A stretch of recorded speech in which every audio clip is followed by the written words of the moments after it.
Hi, in this video I'd like to bring your attention to 10 common mistakes while building star answers for the purpose of your job interview. Okay, mistake number one you'd want to avoid here would be to present a vague situation. Okay, so for instance, if you start with your star answer with something on the lines of, I was working with a colleague on a very challenging problem, a better start of your star answer could be, in 2023, while working for company Y, my role was this. And then you would continue with whatever the situation and the challenge or task was. Okay, so this was number one. Point number two I'd like to bring to your attention is a sign that you're only getting started with your star answers and you need more work.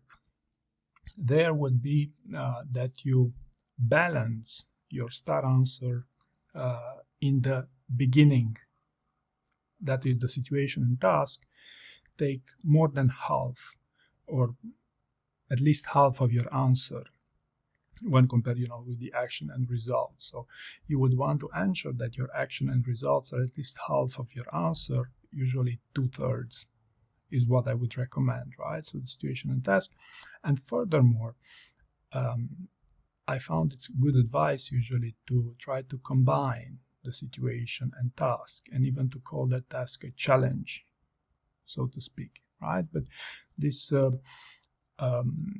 this would be more on another point I'm going to talk about next. Okay, the third mistake you'd want to avoid with your star answers would be broad systems thinking.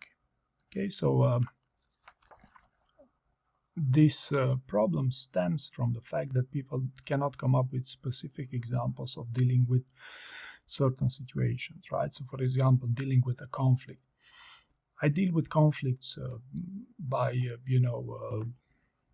having a cold or having a cool approach rather, and taking the time to understand all sides.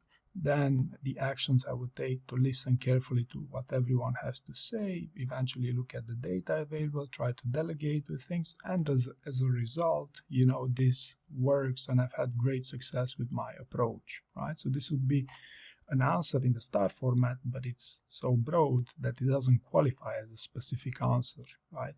Tell me about a specific situation where you had to deal with a conflict, not with a general one. Right, so you'd want to avoid systems thinking unless it would be for an introductory statement. I deal with conflicts by, knowing that cool minds will prevail and looking at data. A specific example would be in 2023, while working at company Y, I was leading the team of, and then you would continue with your answer, right? But try to be specific in your star answers. Okay. Point number four, mistake number four you want to avoid in your star answers is that some of you have a tendency to confuse the task either to embed it into the situation, which wouldn't be a big problem, but some of you would confuse the task with the action. So what you say in the task actually is already the action side of your story. So maybe check this out, right? Point number five, in the results section of your star answers, do you have some convincing results, or maybe you just have a one-liner there? Okay, if you have a one-liner and you're applying for a sales role, there's no problem with that, but from experience, people tend to be quite superficial in their results. So actually have some convincing results, even make it a goal that you have 3 key ideas for results, introduce some metrics and quantifiable information if you can, right? Point number 6, mistake that many of you make, especially nowadays in the AI era, is ChatGPT tells you it's always a good idea to introduce learnings in your answers. That's false. Okay, so not all star answers should have learnings. Okay, number 7, mistake you'd want to avoid with your star answers, again in the results, ending on a negative note. Okay, so you should make it a goal to end on a positive note. Even end up with a question for them. Even end with trying to start a dialogue with them if you so wish. But try to avoid ending on a negative note. Right, and this won't show as much in your written answers, but more in a role play setting or during the heat of the moment during job interviews, because what happens is stress will show.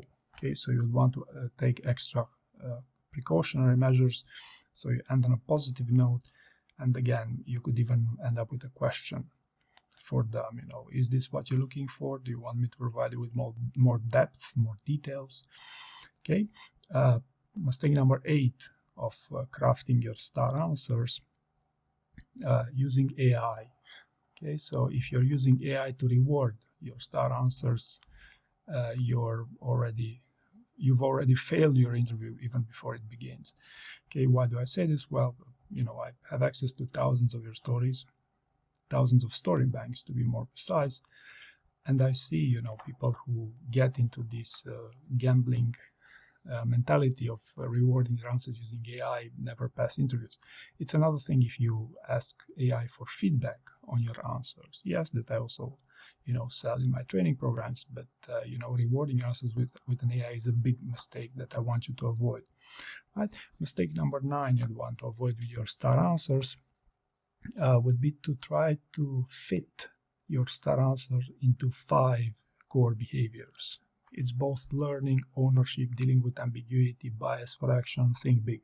Okay, you'd be much better off by making your star answer fit well into 1 or 2 core behaviors than into multiple ones, right? Because in a job interview, in a behavioral interview, the candidate with the best stories wins. Okay, whereas if they ask you a story on ownership and you have a story that's for ownership and another 5 principles or behaviors, that won't work out.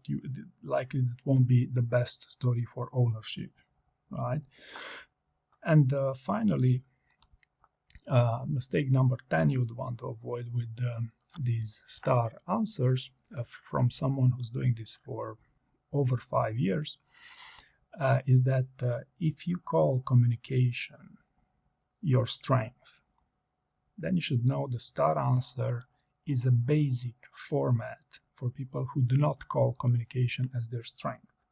So what I'm pitching here is that the star answer was invented by employers so they can more easily screen candidates in these job interviews. And this happens to be quite useful for candidates who do not call interviewing as their strength, because they could structure a little bit their answers so they are more intelligible. But if you're already good with these things, there's many other ways you could benefit from improving your answers by structuring in the format that you prefer, right? So, for instance, I could come up with a then, D description, A action, and some nuggets, on the spot for answering this interview question. It's nothing new to frame your answers in a specific format, so long it's to your advantage. So again, if communication is your strength, I definitely encourage you to go beyond the star format, because I found some very interesting results. So I hope you found this useful, and thank you very much for watching.